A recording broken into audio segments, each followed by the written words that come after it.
Seja bem-vindo, seja bem-vinda. Começa mais um FIB 360 aqui no canal 14 da NET, no canal 62 da LPNET. Na LPNET, nosso conteúdo chega a mais de 40 cidades no estado de São Paulo. E também pelo YouTube. Se está assistindo a gente pelo YouTube, já deixa sua curtida, seu comentário aí com a gente para dar aquela força no canal, né, que a gente precisa. Bom, a semana começou bem agitada e a FIB recentemente inaugurou as quadras de beach tennis. É a primeira faculdade do estado de São Paulo a inaugurar um campo, né, específico para esse jogo de raquetes. Então, eu não poderia estar de fora, né? Eu fui lá ver, conferir certinho qual que é essa infraestrutura, como que vai funcionar aqui na faculdade. Então, Henrique, solta a reportagem da semana. No dia 10 de setembro, as faculdades integradas de Bauru inauguraram, de forma pioneira na cidade, a primeira quadra de beach tênis dentro de um campus acadêmico. A iniciativa começou diante da grande ascensão da modalidade em nossa região. Segundo a Confederação Brasileira de Beach Tênis, mais de 500 mil brasileiros praticam a modalidade, número que vem crescendo dia a dia. O beach tênis é uma modalidade que mistura voleibol de praia com tênis, né? E é jogado normalmente em dupla. Existe também a modalidade simples, que joga 1 contra 1, mas normalmente são 2 contra 2, uma rede, né, raquetes, e tem a possibilidade, né, de pisar na areia, estar ao ar livre, vitamina D, que é o sol. Então é uma modalidade que tem sido aí muito divulgada, amplamente divulgada pelo Brasil, muito praticada. Tem a tendência de ser uma das modalidades mais praticadas no Brasil aí nos próximos anos. Ele tem vários benefícios. Um deles é o agregar mesmo, porque é um esporte extremamente fácil. Se a gente pensar no tênis, o aluno leva de 6 meses a 1 ano para trocar bem bola, né? No beach tênis, com 30 dias aí de aulas, com bons profissionais, com 1 mês, 2 no máximo, você já tem as pessoas brincando num nível muito legal. O grande investimento que a faculdade está realizando é para promover as novas modalidades, deixando elas mais acessíveis para os futuros profissionais da educação física e para a comunidade. Bom, a comunidade pode esperar não só uma nova área de prática esportiva, pensando aí na melhoria da saúde, como também na prática de lazer, já que esse é um esporte de super entretenimento e que vai agregar em combater o tempo ocioso da maioria da comunidade. A gente já tem um trabalho muito forte aqui da instituição, conceder espaço para que a comunidade possa fazer o uso, e a quadra de beach tênis vai agregar aos outros espaços que já são cedidos para eles. Muda para os nossos alunos de educação física por ser o primeiro curso no Brasil a ofertar a disciplina de esportes de raquete, englobando não só o beach tênis, mas outros esportes como tênis de mesa, tênis de campo. Além disso, né, a quadra de beach tênis vai favorecer a vivência da teoria na prática, tornando eles diferenciais, não só pela experiência vivida, como todo o conteúdo que vai ser trazido junto com essa disciplina de esportes de raquete, que é inovadora não só em Bauru e na região, mas no Brasil, o que demonstra a nossa capacidade enquanto instituição de pensar sempre à frente na formação do nosso aluno, tornando ele diferencial no mercado de trabalho. Um profissional que ele é atleta e buscou o curso de capacitação, ele pode dar aula. Acredito que em pouquíssimo tempo a profissão da educação física regulamentará isso e nós teremos fiscalização. Então, eu acho que basta aí alguns anos para o professor de beach tênis ser cobrado de ter a formação em educação física.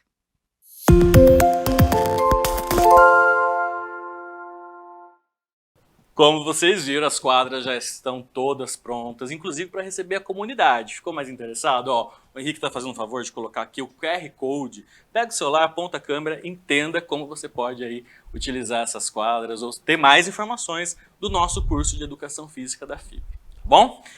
Henrique, o programa hoje está agitado, cara. Então já vamos aí para o quadro do Cauã na Pauta. Você que sabe, você que acompanha nosso programa, sabe que a gente tem um quadro específico da construção civil. E quem é o especialista? Eu vou contar, mas é dentro do quadro. Então solta a vinheta do Cauã na Pauta.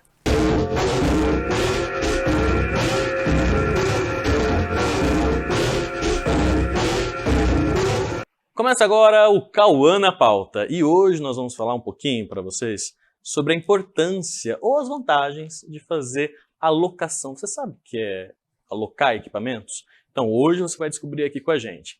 E para falar sobre esse assunto, eu trago aqui ao meu lado o diretor da Tietê Engenharia, Thiago Matosinho. Seja muito bem-vindo aqui no nosso quadro. Muito obrigado pela oportunidade de estar aqui falando um pouquinho da nossa empresa, da nossa experiência. Ô Thiago, Você é de Bauru? Sou de Bauru. É de Bauru. Nascido aqui. Nascido. Morei muito tempo fora, depois que formei na faculdade. Sim.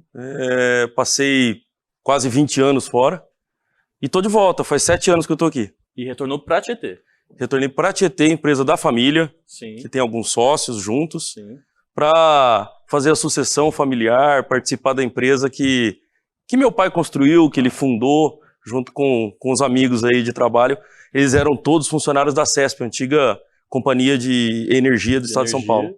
Legal. O que a Tietê Engenharia faz para o pessoal de casa entender um pouco mais? A Tietê Engenharia é uma empresa de construção, né? Hoje, o foco dela é construção de subestações. Isso já há quase 20 anos. A empresa iniciou após a privatização das companhias de energia do estado de São Paulo, né, na época antiga CESP. Sim. E a partir daí, a Tietê Engenharia trabalhou com construção de vários ramos, né, sempre voltado dentro do setor de energia.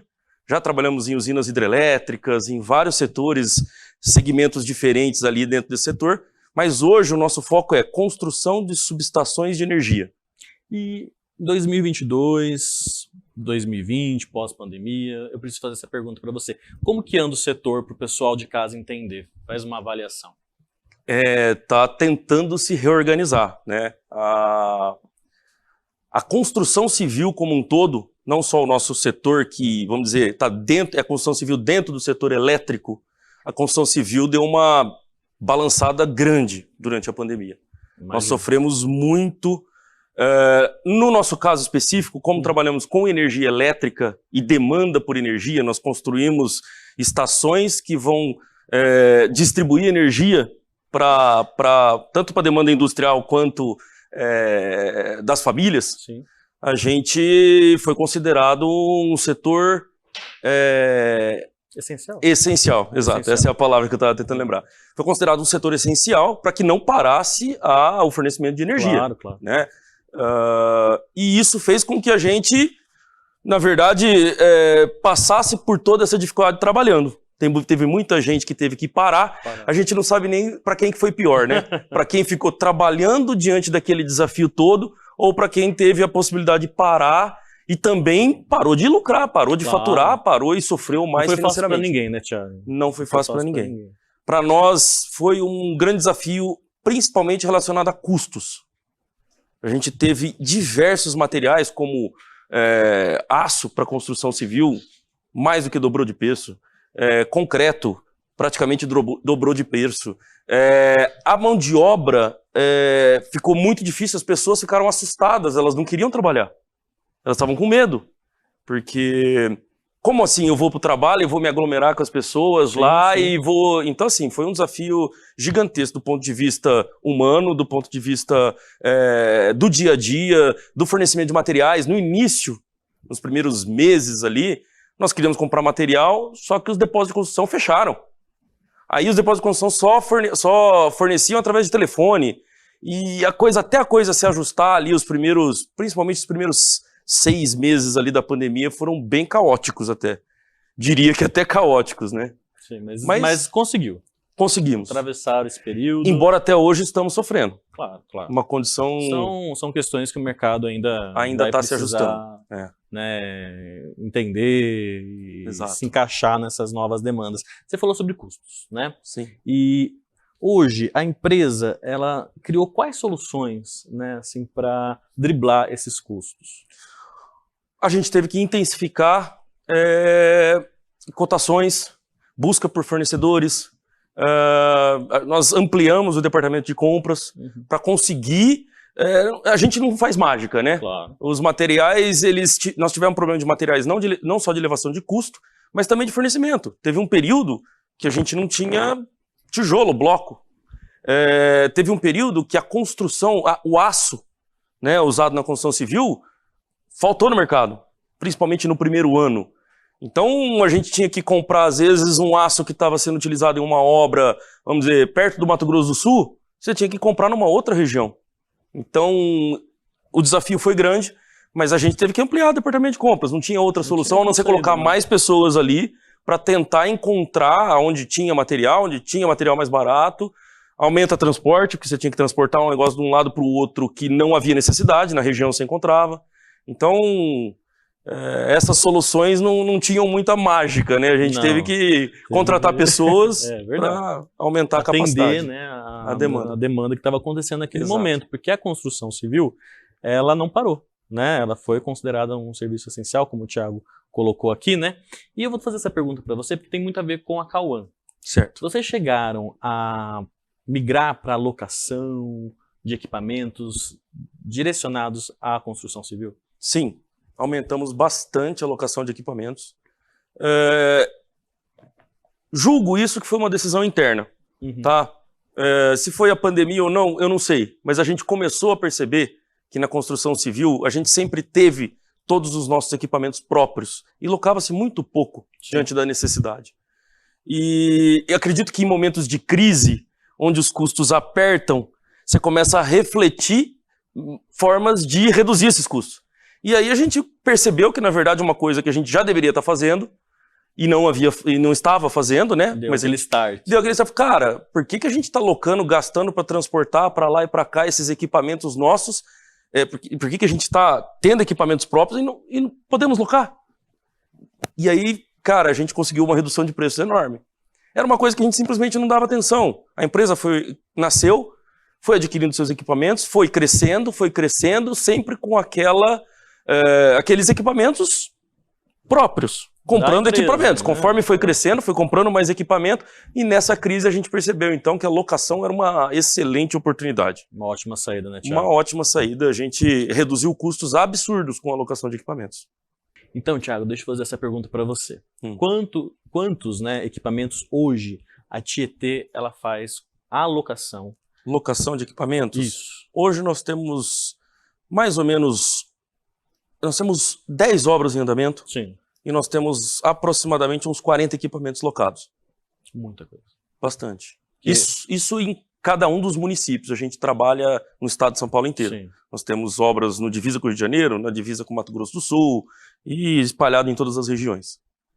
E dos equipamentos, quais assim você se recorda? São 40? É difícil você... Não, olha, existem equipamentos de todos os tipos. Equipamentos comuns de uso diário. Sim. Né? Às vezes você está com uma obra a 400 km de distância, você está precisando de uma furadeira que seja. Sim.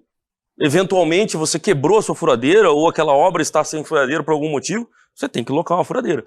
Mas assim, de todos os tipos, desde betoneira, que serve para preparar concreto, até o vibrador, né, do concreto. Quando você aplica o concreto, você tem que vibrar esse concreto para que tenha uma boa qualidade. Claro. Desde esses tipos de equipamentos elétricos, motorizados, mas também o que a gente considera como equipamentos que, né, são locados, está tudo dentro da nossa empresa, dentro do mesmo setor, containers, banheiros químicos, enfim, uma infinidade de equipamentos. São muitos. Andaimes. Diretos e acessórios, né, que Exato. acabam impactando bastante. Sim. E é sobre isso que a gente quer falar para você, porque a Cauã entende que a locação, em muitos casos, é muito mais viável. Porém, verifique antes qual empresa produz as máquinas que você está alugando. A Cauã, ela investe há 20 anos em peças nacionais e por isso atende as principais locadoras e canteiros de obras da nossa região.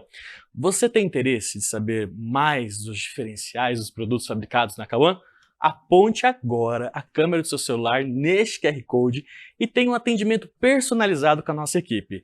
Vou dar mais alguns segundinhos para você acessar o QR Code e aproveito para falar o WhatsApp da Cauã, que é DDD 14 991719463, vou repetir, 991719463. A grande novidade é que eles estão com atendimentos presenciais aqui em Bauru e Marília. Marque seu horário, toma um cafezinho e seja um dos nossos parceiros da Cauã. É isso aí, Henrique. Thiaguinho, obrigado pela presença. Obrigado, eu que agradeço. Eu quero que você mande um abraço para todos da Tietê. Okay. É o terceiro convidado aqui do quadro. Muito obrigado.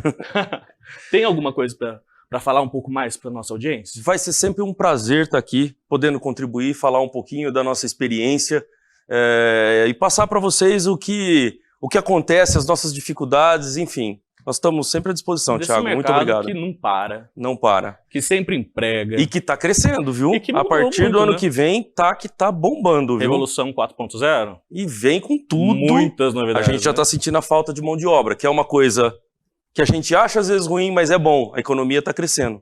É isso aí. Então, esse foi o nosso quadro Cauã na Pauta.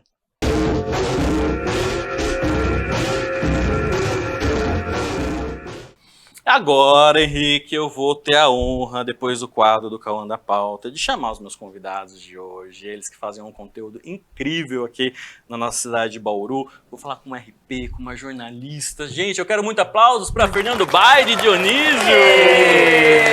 Muito obrigada, Ai, Thiago, que pelo bom. convite. Um prazer estar aqui com você. Obrigado mesmo. Que honra estar aqui com você de novo. Imagina, ó, eu já gostei da sintonia, dos bastidores, a conversa. É assim lá no podcast também? É assim na vida, é assim no podcast, é assim onde a gente for. Ai, que delícia, ó. Acho que a pergunta que vocês que são da comunicação, né, não poderia não fazer já de pronto aqui com vocês. Da onde surgiu, assim, essa união de querer fazer um podcast no momento que a gente sabe que o podcast está muito estourado, muitos podcasts surgindo. Da onde surgiu o Estação 3? Conta aí. Primeiro eu vou falar o que todo mundo me pergunta e ele vai dar resposta. Fer, por que você saiu da TV? Porque eu pago bem Ah. mais, gente. olha, eu não queria falar, mas o meu cachê é muito melhor e eu pago por semana. Tá vendo? Ele Por paga semana. mais. Não, brincadeiras à parte. Coincidiu com a saída da TV. Sim. E quando eu saí da TV, todo mundo me cobrando. Fer, você precisa fazer um podcast. Porque eu tava indo em todos os Participou de podcasts todos. da cidade. Uhum. Você precisa fazer o seu. Aí eu recebi um convite de um colega meu. Fer, vem pra cá, o meu estúdio está à sua disposição. A primeira pessoa que me veio na cabeça, Di, eu quero que você faça podcast comigo. Olha, Aí eu peguei e o falei pra ela, não. Você falou não? Falei, Entende não. por quê? Falei, não posso, Fê. Eu recebi esse convite mês passado do Paulinho e falei pra ele que vou fazer como? Eu não vou pegar o celular e sair gravando. Eu não quero fazer um conteúdo sem qualidade. A gente sabe, a gente tá aqui nesse estúdio, tem toda uma tecnologia pra entregar um produto de qualidade. Falei, sem estúdio, sem qualidade, eu não quero. Daí ela assim, mas quem que é Paulinho? Não conhecia o Paulinho? Não conhecia. Não fazia ideia. E aí, Não, como daí foi ela- essa apresentação? Assim? Foi mais ou Rolou?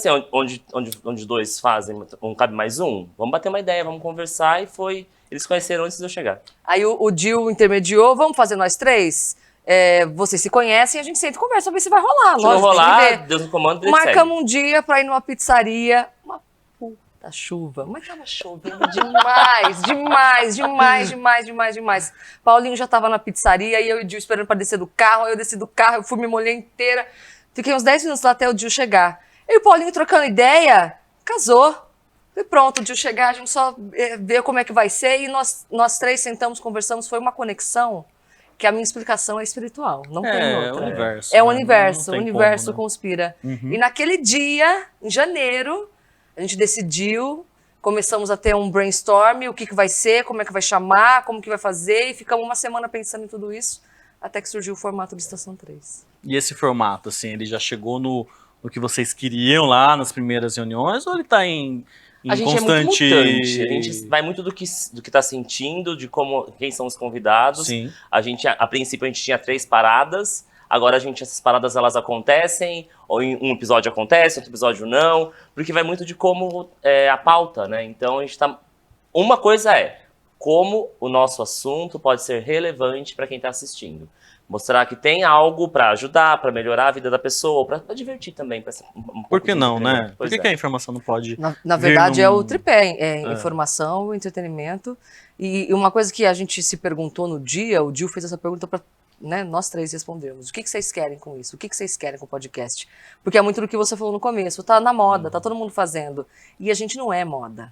Eu tenho uma carreira, o Dil tem uma carreira, o Paulinho tem uma carreira. Então a gente não tá entrando nessa para surfar na crista da onda. A gente quer realmente ser relevante e propiciar um conteúdo leve, divertido, mas com informação para as pessoas Sim. que passem 1h30, 2 horas agradáveis com a gente por semana. Você já começou na minha próxima pergunta. Eu vou ler aqui, que eu peguei isso aqui das redes sociais deles, né? Papo leve, descontraído, com conteúdo e responsabilidade.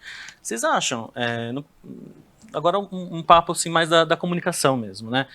que vocês acham do atual momento do que está acontecendo, né, das produções que estão acontecendo? Está tendo essa responsabilidade? Está sendo leve? Está sendo descontraído? Ou vocês acham que falta ainda nesse cenário algo que possa agregar, mas com responsabilidade? Porque o que eu mais assim gostei e até anotei aqui é essa palavrinha, responsabilidade. O que vocês sentem? A gente troca muita ideia com os outros podcasts da cidade. A gente tem vários amigos que produzem conteúdos aqui, que tem formatos parecidos, formatos totalmente diferentes. A gente tem colegas que a gente... pessoas que a gente vê produzindo conteúdo, que a gente gostaria de levar porque consegue comunicar de alguma maneira com aquele segmento, com aquele público. A gente já chegou a assistir um podcast de Bauru e achou, gente, olha a quantidade de pessoa online, olha quantas visualizações reais. Porque o conteúdo gera conexão com aquele segmento que ele está conversando. Então, a gente olhar para isso, pensar, olha, tem gente fazendo, nosso conteúdo, ele é leve? É leve. A responsabilidade, a gente sabe quando a gente está com o microfone na mão, fica registrado. A gente tem esse compromisso também. Tanto que tem certas pautas que a gente toma um cuidado. A gente queria abordar eleições? Queria. Queria levar os convidados? Queria. Os candidatos? Mas dava tempo? Ia dar oportunidade para todos? Porque a gente não pode trazer dois candidatos, não trazer os outros candidatos. Então, tem certos conteúdos que a gente olha, analisa, na véspera das eleições, a gente vai levar um cientista político, que vai dar condições de debater o cenário político sem ser partidário. Eu acho que por nós três termos essa bagagem em comunicação, a gente entende essa responsabilidade. Você não pode falar qualquer coisa. Você pode ser leve, você pode ser divertido, ainda assim sendo responsável. Porque o que você fala fica registrado e influencia pessoas. Além de você poder ser mal interpretado. Então a gente toma muito cuidado em relação a isso. Perto da estreia, vocês podem me corrigir, do Estação teve aquela fala do Monark, né? Isso. Nossa, E foi bem, né, na semana da estreia. Foi né? na semana da estreia. E o que vocês entenderam? Foi né? o nosso primeiro teste. O que a gente ia fazer na semana da estreia? O episódio 0 que a gente fala. Sentarmos nós três, explicar tudo que a gente está conversando aqui, a gente ia conversar com o tempo. Quem é o Dil, quem é o Paulinho, quem é a Fer, o que vocês estão fazendo aqui, de onde surgiu a ideia e tal. Ele falou isso, acho que na terça-feira, na segunda ou na terça-feira.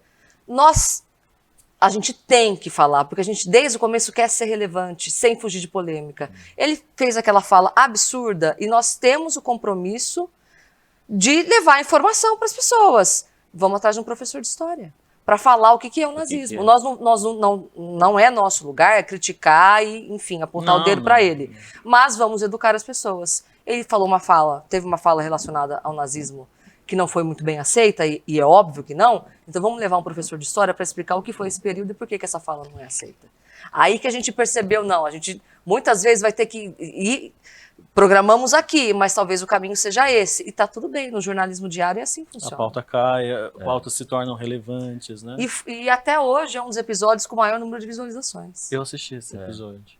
Eu tava pesquisando sobre vocês, Era né? o piloto, Tava pesquisando sobre vocês, eu vi e falei assim, olha, eu vou entender, né, essa questão, porque também eu acho que passou, não sei, aí vocês podem colocar. Poxa, é um segmento que está acontecendo no podcast, é uma polêmica que está surgindo num veículo que nós vamos agora encarar nosso trabalho, né, angular o nosso trabalho. Eu falei, eu quero assistir esse episódio, quero ver como que eles vão se posicionar, porque eu acho que a sociedade também quer leveza, quer entreter, mas ela também quer saber qual é a base de vocês. Você não precisa ser alienado. Não. Essa alienação cansa o público. Vocês não sentem isso? Cansa. A gente percebe que as pessoas... Tem dois momentos de público nosso, de interação com o público. O público que está assistindo no ao vivo, está ali presente, e a nossa audiência no offline, que aumenta muito significativo. Muitas pessoas hoje assistem o podcast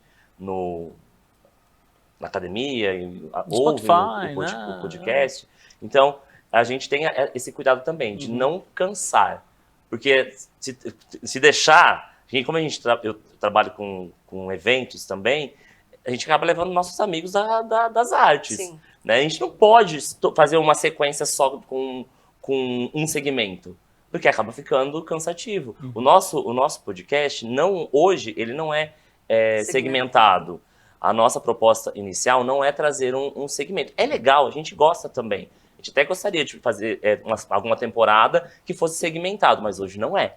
Então, como não é, não podemos ficar só tratando, porque senão cansa. Pô, de novo esse assunto? Não dá. A gente tenta fazer essa roda girar, E né? a gente entende que tem muito assunto para tratar e muitas pessoas para a gente levar.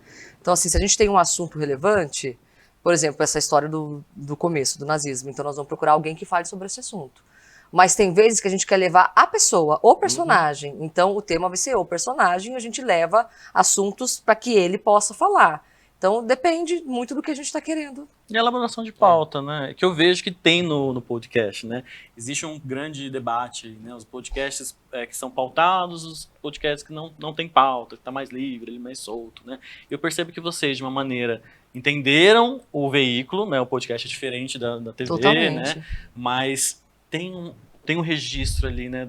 Da pauta, de elaborar aquele conteúdo, aonde vocês querem atingir. Uma palavra que né? permeia muito tudo que a gente faz é propósito. Propósito. Qual que é o propósito de levar tal assunto? Qual que é o propósito de levar tal convidado? Então a gente segue no propósito. É isso aí. Ó, posso... Agora Dionísio vai me dar essa permissão, porque eu, daqui a alguns meses, me torno, né, formalmente jornalista, então eu acabo tendo uma visão da Fernanda lá na TVT, na Record, né? Não peguei ela no SBT, né? Mas... Se eu tirar assim. E eu já quero fazer essa pergunta, assim, né? Como começou? Você começou numa TV comunitária. Isso. Como que foi essa experiência? Eu estava no primeiro ano da faculdade. E eu vi algumas pessoas... Eu sou de Jaú, estudei em Jaú, fiz faculdade lá. E é uma cidade pequena, tem, sei lá, 200 mil habitantes. E eu queria trabalhar. Porque eu amei a faculdade. Falei, nossa, é isso que eu quero, nos primeiros meses. Eu também, viu, Henrique? Eu quero trabalhar, trabalhar. Para de ficar mandando WhatsApp pro meu diretor tirar meu programa do ar. Não, deixa ele aqui. E eu queria trabalhar. E tinha um jornal semanal lá na minha cidade. E eu e um colega meu batemos lá na porta. Uma amiga minha trabalhava lá, ela já era radialista, ela trabalhava nesse jornal, ela me chamou para trabalhar com ela.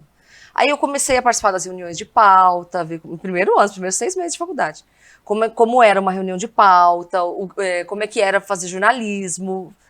Aconteceu uns moradores de rua, em situação de rua, tiveram um conflito com a polícia. Eu fui lá cobrir esse conflito dos moradores em situação de rua com a polícia. Para mim foi fantástico. Ouvi os moradores de rua, ouvi a polícia, ouvi a Secretaria de Bem-Estar Social. Eu me sentia a jornalista, né?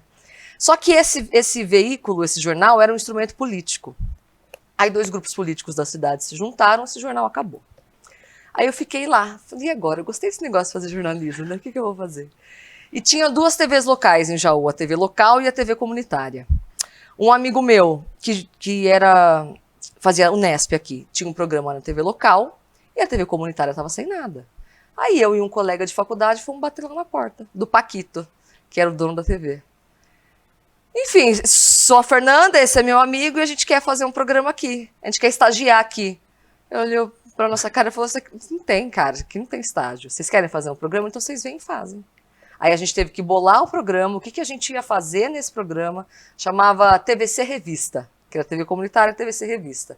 E a gente começou a entrar no meio das pautas da cidade. A gente começou no círculo. Sim. Conhecemos os radialistas, conhecemos o pessoal do comércio do Jaú, que era um jornal super tradicional de lá. E quando eu fazia reportagem, ele me filmava. E se ele era o repórter, eu era a cinegrafista. E assim a gente começou a fazer. A única coisa que a TV dava pra gente era um estúdio, que nem a gente tá aqui para gravar as cabeças, e alguém para editar. De resto, a gente fazia tudo. E foi assim que eu comecei a ter contatos, a conhecer pessoas, e de lá eu recebi o convite para ir para o SBT. Comecei a fazer matérias como freela, e aí o Amário de Oliveira me chamou para trabalhar na equipe dele. E aí foi. Aí foi. Foi pra Record. TV Tem. E Lembro agora muito de você na época do Visita. no Visita na Record. Visita na Record. Fiz bastante também. E TV Tem, que aí E acho TV que Tem. todo mundo aí se recorda, saiu ano passado, né? Bom Dia Cidade, acho que era onde as pessoas têm mais lembrança, né? Isso, do Bom Dia Do Cidade. Bom Dia Foram Cidade. 3 anos. à Mas frente do você Bom participava Dia. de todos, né? Sim. De todos. Muito bacana. Bom, já vou entrar nessa história, porque eu já falei pra ela que eu tenho uma história com a Ai, eu tô Fernanda. curiosa, Eu gente. também. Já falei pra Eu ele, se eu também. for passar vergonha, você não E o fala. Henrique, não, imagina, quem vergonha foi eu. E o Henrique, infelizmente, é a testemunha ocular desse fato. O que né? aconteceu? Bom, eu recebi no final do ano, você estava na TV Tem ainda. Ah, acho que foi bem finalzinho já do seu ciclo no TV Tem. Eu recebi um convite da TV FIB de fazer uma reportagem. Pensa, aluno de terceiro ano fazendo a primeira reportagem que ia ser vinculada, né? Era sobre alunos que estavam fazendo reflorestamento lá do Rio Batalha. Acho, vai ser incrível, vai ser uma experiência maravilhosa, né? Cheguei, fui a primeira mídia a chegar, né, no local, né? Já vou fazer, já vou correr embora, porque tenho vergonha dos jornalistas que vão estar ali, né? Vai ser minha primeira passagem, né? Falei, não, quero fazer rapidinho, Henrique. Aí o Henrique, tem um lugar legal, né, para você que está assistindo, né? O jornalista vai fazer a passagem, escolhe um ambiente que tem a ver com a matéria, né? Ele escolheu um ambiente muito bacana, inclusive. Comecei a gravar, quem vem pro meu lado? A Fernanda Obaide. TV Tem, né?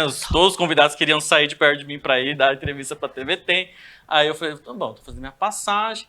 E aí eu não acertava, Dionísio, não acertava, e não acertava, e não acertava. E ela também querendo fazer a passagem dela naquele mesmo ambiente, né? Eu não me lembro Aí disso. eu falei assim, cara, eu tô atrapalhando aqui o negócio dela, mas ela também tá atrapalhando o meu rolê, porque eu tava nervoso de estar do seu lado, né? E a minha passagem não ia. Falei, Henrique, sabe o que eu vou fazer? Deixa ela gravar a passagem dela. A hora que eu sumir, você Quando grava. ela sair, eu gravo a minha. Aí foi. Inclusive, você tá assistindo, porque o Henrique vai pegar dos nossos arquivos e vai colocar. Aonde que foi esse dia. isso? Foi no Vamos ver. Batalha. Vamos ver? Vamos ver. Vamos assistir. Os estudantes da Escola Cristiano Cabral estiveram em torno do Rio Batalha, aqui em Piratininga, para reflorestar essa área que estava completamente seca. Os alunos, eles trouxeram cerca de 50 mudas nativas aqui na região. Tremia, Mas, ó, eu posso te tremia. falar? É a coisa mais Mas comum é. que tem. Querido, é a coisa mais comum que tem. Você acha que quem é macaco velho acerta sempre de primeira? Eu acho que não. Agora eu já sei. Qual que é a dica pra manter qual que essa é a dica? tranquilidade? É a experiência, é a prática. E você não tem onde Você comprar? vai fazendo. Não, você vai fazendo. É acreditar, né? Eu no seu lembro a primeira conteúdo. vez, me veio na cabeça agora. Eu trabalhava na TV comunitária ainda. Eu tinha que fazer uma reportagem, eu não lembro o que era um clube super conhecido lá de Jaú, Caiçara.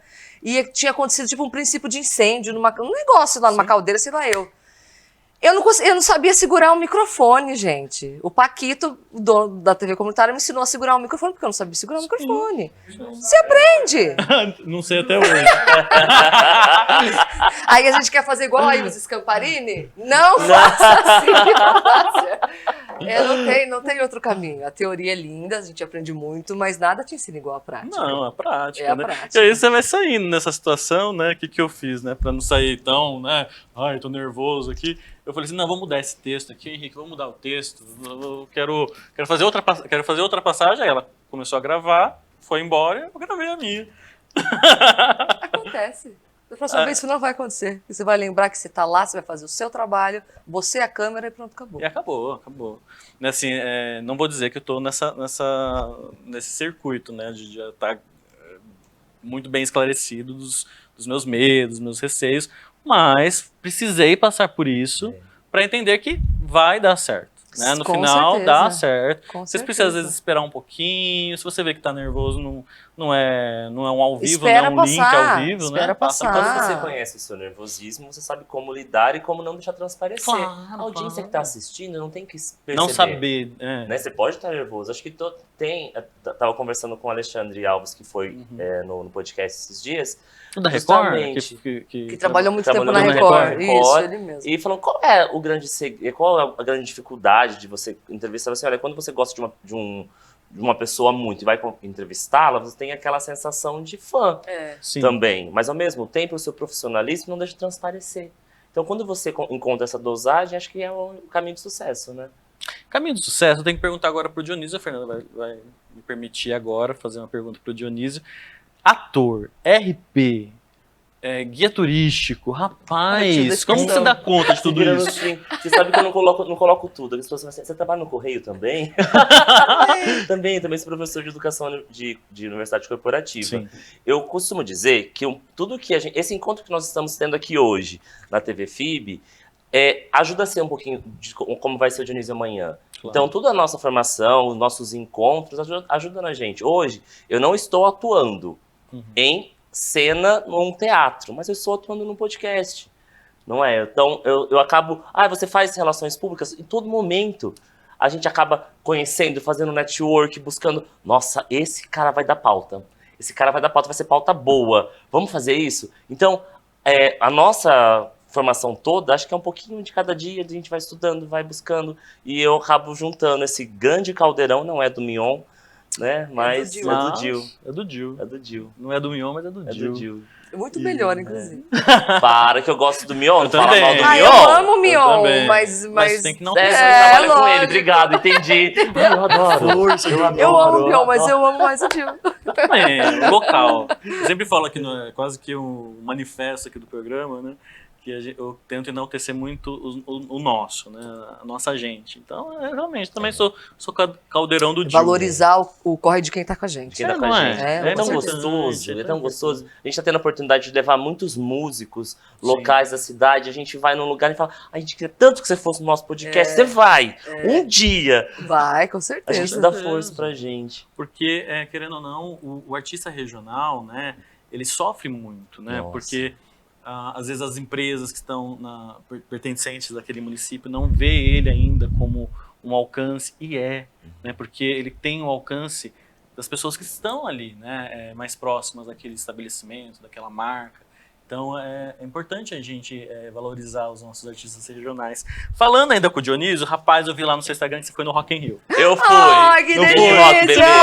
Não fui. Eu não fui. Não, eu levei a Fê no João Rock. Que agora eu vou todo ano. Ela viciou. Maravilhoso. João Rock é aonde? Ribeirão Ribeirão Preto. Preto. Que eu falo que é o Rock in Rio do interior. É o Rock in Rio interior. É. Rock in Rio interior, com certeza. É fantástico. Quem tiver oportunidade, vá com a No Rolê, que é sensacional. Ele fez o jabá pro Dylan ainda. A gente aqui da FIB, né, assim, da comunicação, a turma da comunicação, os cursos que tem aqui, só fala do efeito pós Rock in Rio. E eu queria muito saber de você que esteve lá, viu as marcas produzindo. A gente fala muito mais sobre o efeito das marcas, né?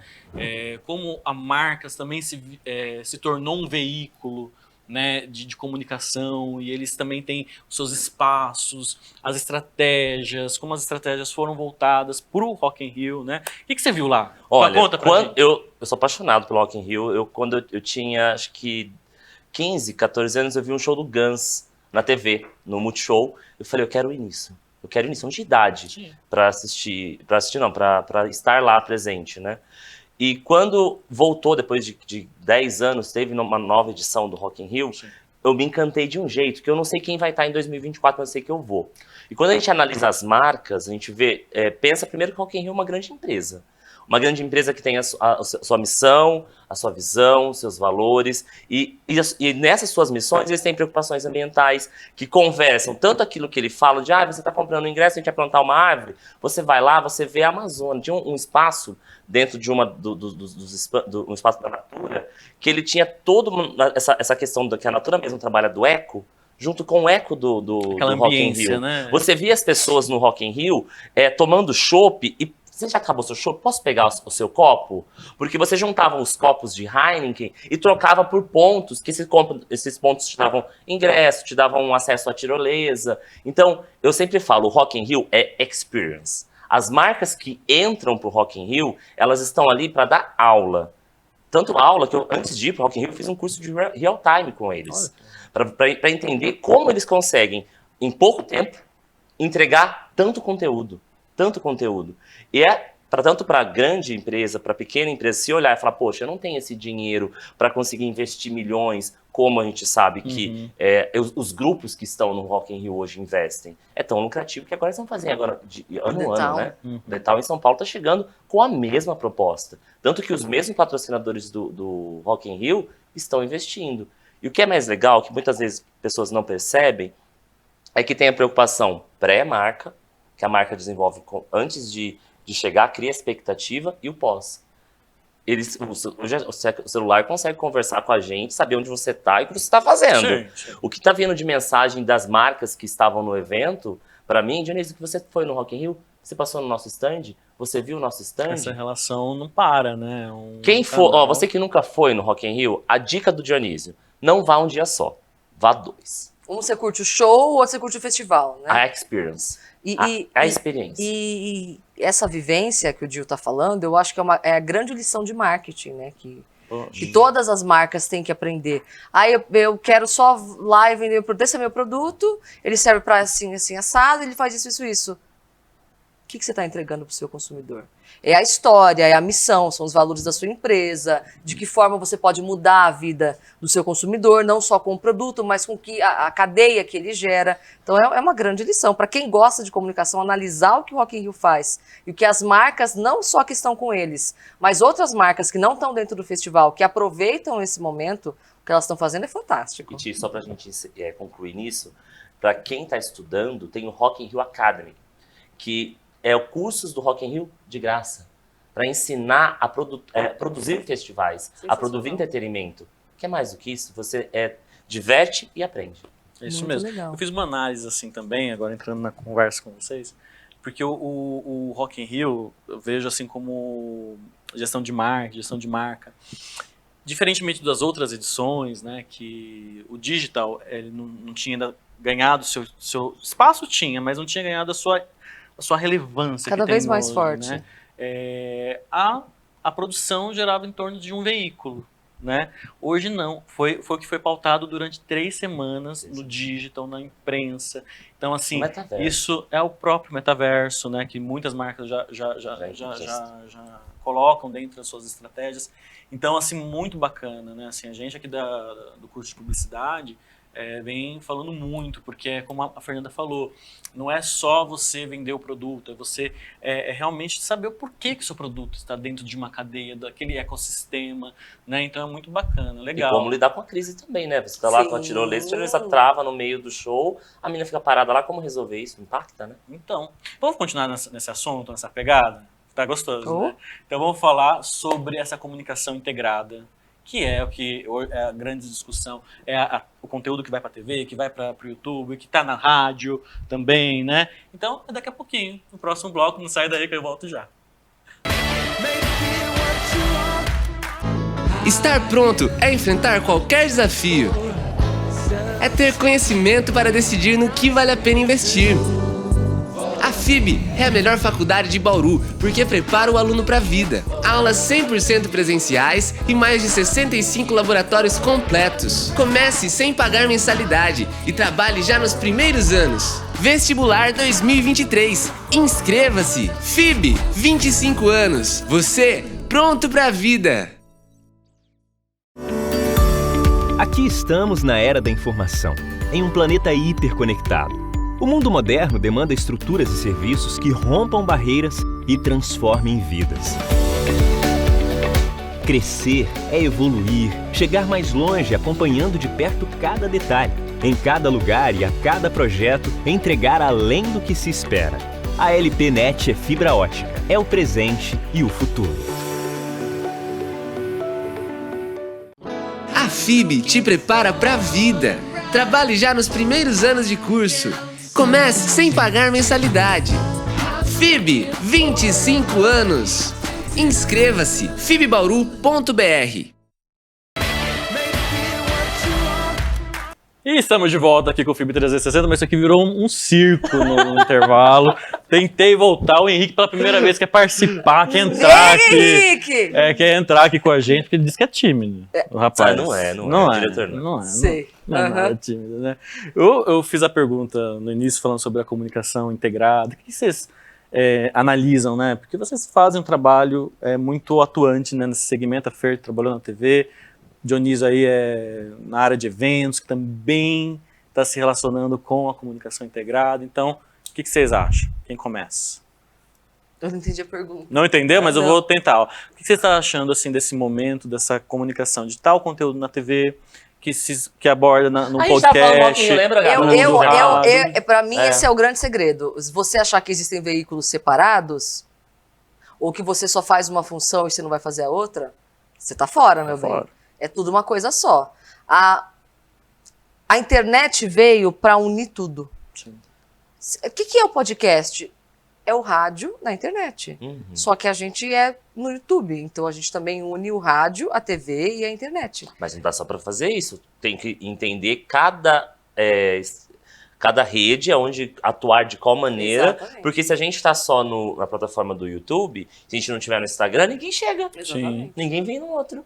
E se a gente não começa a estudar o TikTok, tá todo mundo migrando pra lá. A gente teve um vídeo de um entrevistado lá no podcast que bateu 2 milhões de acessos no TikTok. Então a gente tem que estar lá. Se a gente tivesse lá, a gente tava junto. Então a gente percebe que o análise não é só eu produzo um conteúdo. Hoje eu produzo um conteúdo para quem e onde. Como que ele vai ver? Ele vai ouvir? Então, se ele vai ouvir, eu tenho que tomar cuidado. Não posso ficar só boa noite no podcast. Porque ele pode estar ouvindo qualquer hora nas plataformas de streaming. E estudar também como esse público dessa plataforma reage, o que consome, que às vezes é diferente. É algo muito difícil. Você tem a possibilidade de produzir da forma que você quiser, do jeito que você quiser, mas cada plataforma tem a sua especificidade e é muito difícil. É difícil trabalhar com o Instagram, é difícil trabalhar com o TikTok, é difícil você entregar no YouTube. A gente tenta entender, até agora a gente não entende como que cada rede entrega, o que eles querem, o que eles não querem, como é que você vai atingir seu público aqui, como é que você vai atingir seu público ali. É muito difícil. Por isso que as empresas têm que valorizar os profissionais que estudam isso. Sim. Que buscam o quê? Olha, eu sei porque eu tô colocando essa cor, uma cor influencia. Se a gente coloca uma música, a gente viralizou num episódio por causa de uma música, de que era abertura, que era um domínio público. Exato. Poxa, mas por quê? Qual é a métrica? Se eu tenho um profissional que estuda, que analisa, a gente sabe fazer a nossa parte. Não dá para fazer tudo. Então a gente tem que tomar muito cuidado quando a gente fala do profissional 360, que ele sabe um pouco de cada coisa.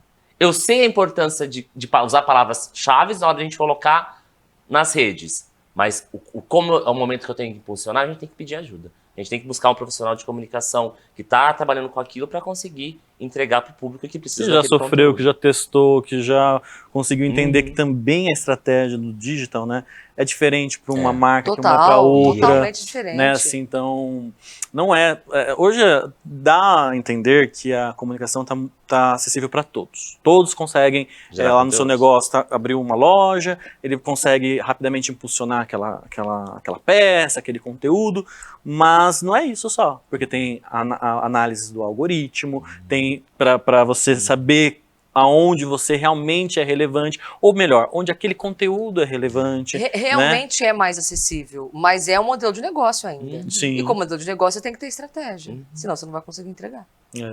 Porque fica muito aquela coisa assim, não, eu já sou um social media, né? Não me preparei, não fiz a formação, mas já me considero um social media porque a pessoa provavelmente tem um carisma, às vezes ela tem um olhar para esse mercado, porém, tudo tem que ser muito estudado. O que isso dá certo no FIB 360, talvez não vai ser o que vai rolar lá no Estação 3. Sim. E a gente pode ser considerado um conteúdo para uma agência, pode ser considerado o mesmo tipo de produto, porém não. E né? Cada um tem a sua especialidade. Quando você coloca da comunicação realmente integrada, é isso. A gente vê empresas, parceiros nossos, buscando o nosso trabalho para conseguir chegar com outras ferramentas. Eu preciso de trazer a minha marca para um podcast. Eu preciso não só minha marca tá aparecendo no telão. Né? Você tem aqui a gente tem também o seu patrocínio. As marcas estão indo para outros lugares para quê? Para chegar. Então a gente tem que sempre estar olhando e buscando, né? E aberto para conseguir dialogar. E é um aprendizado constante. Com rede social, com essa revolução da internet, da social media, todo dia você tem que aprender alguma coisa. É até difícil acompanhar. Não, eu sei porque meu dia a dia é na assessoria de imprensa, é na comunicação do marketing da instituição, então é isso, né? A gente precisa entender como está envolvido com relevância em cada um dos veículos, no rádio, na TV, no podcast. Não adianta conversar da mesma maneira. E não adianta conversar da mesma maneira, é uma outra linguagem, não tem como antigamente, né? vou fazer um spot.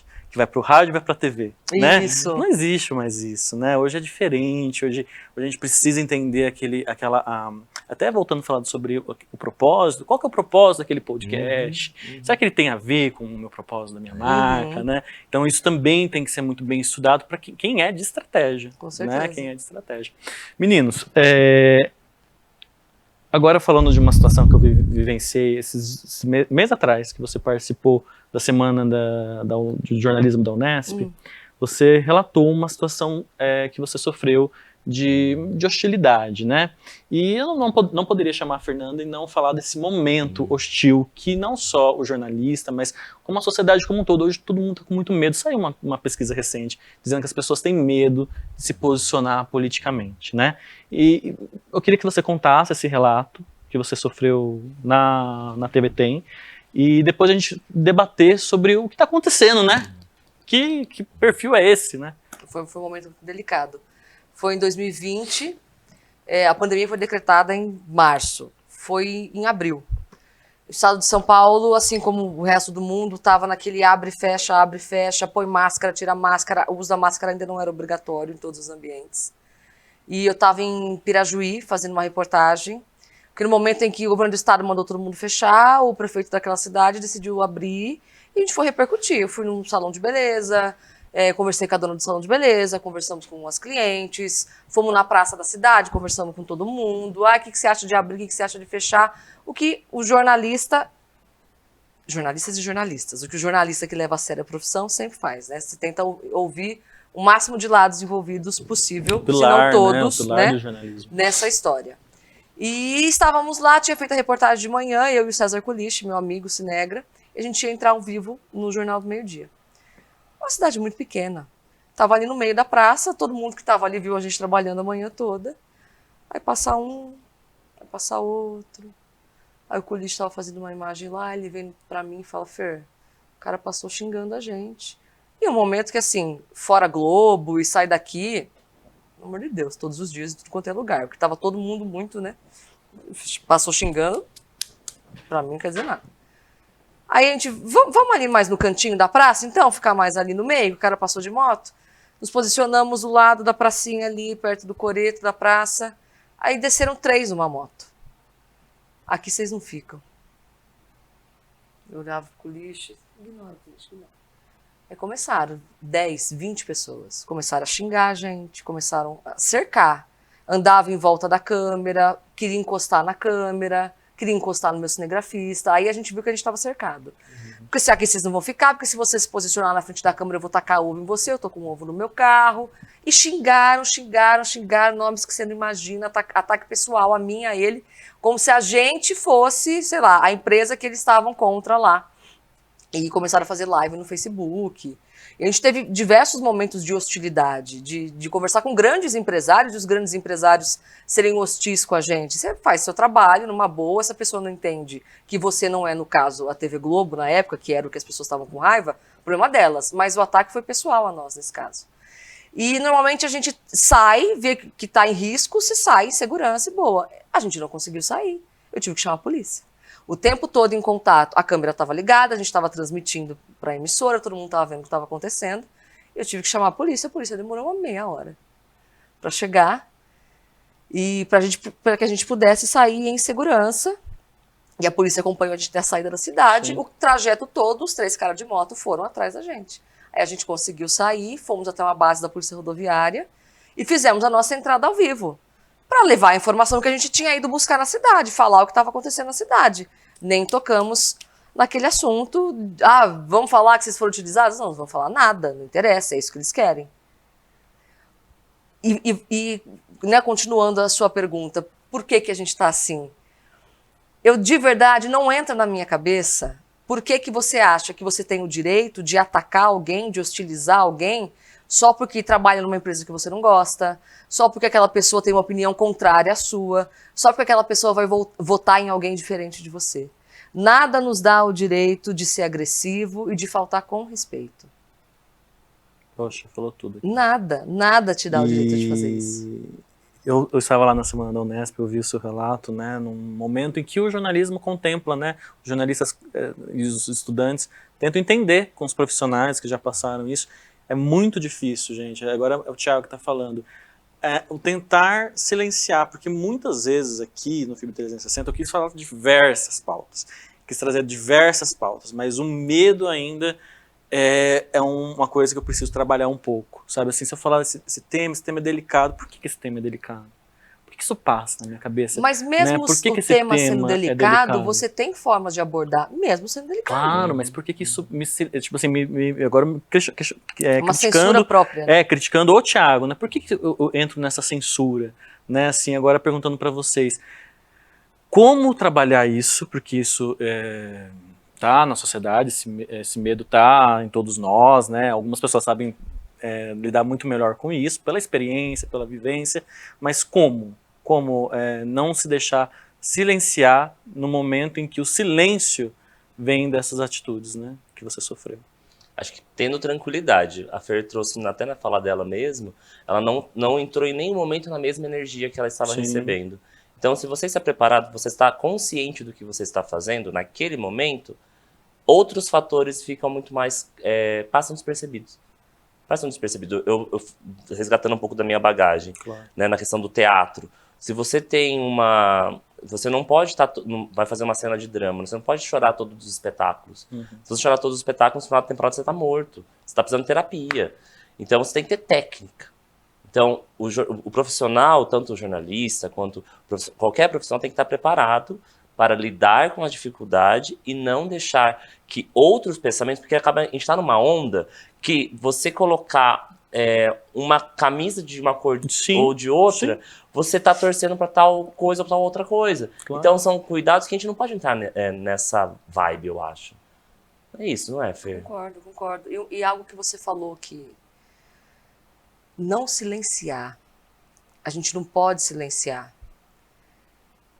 E mais uma vez, ter o propósito. Qual que é o seu propósito em informar?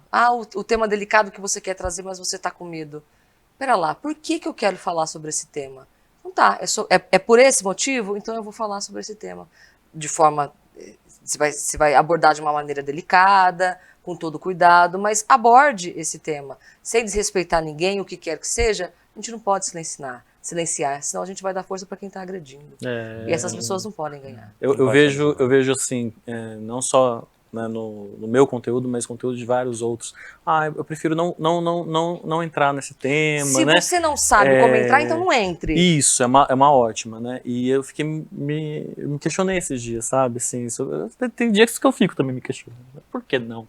Por que não? E aí quando eu insisti muito em algumas pautas aqui no programa, foi pensando no propósito, né? Eu tenho segurança dessa fala, me sinto um porta-voz, né, que pode abrir espaços e debates para que a pessoa reflita, né? A pessoa que está recebendo aquela informação, ela também tem o direito, né, de ouvir aquele tema.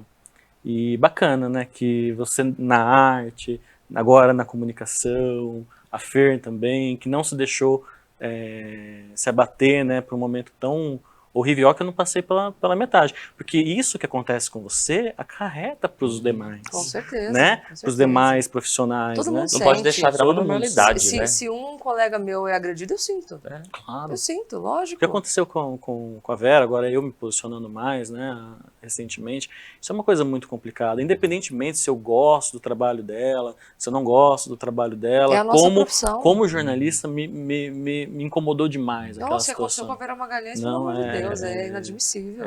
E me faz também me questionar, né, por que não falar sobre isso? Falar sobre é uma maneira de levar a informação e educar as pessoas. Claro, Porque talvez uma pessoa não tenha parado para pensar que o que fizeram com ela, o que fizeram comigo, com qualquer outro tipo de Sim. desrespeito, era um desrespeito e por que que isso machuca e por que que não deve fazer? Por isso, isso. A nossa missão também é trazer esse lado Claro. e informar, porque as pessoas talvez enxerguem fora da caixinha, né? Fora da bolha em que elas estão. Gente, eu adorei receber vocês. Nossa, eu queria muito mais conversar com vocês, Fer. Foi Dionísio. muito bom, obrigada. Obrigadão. Muito obrigada. Obrigado mesmo. Muito bom. Mas fala pro pessoal, como que o pessoal pode encontrar vocês? Quem aqui entrou aqui no nosso contato, como pode achar o Instagram, as páginas? Se você quer assistir o podcast Estação 3 com a Fernando Bait, com o Paulo Canali e comigo, é só você encontrar a gente nas redes sociais, @Estação 3 Oficial.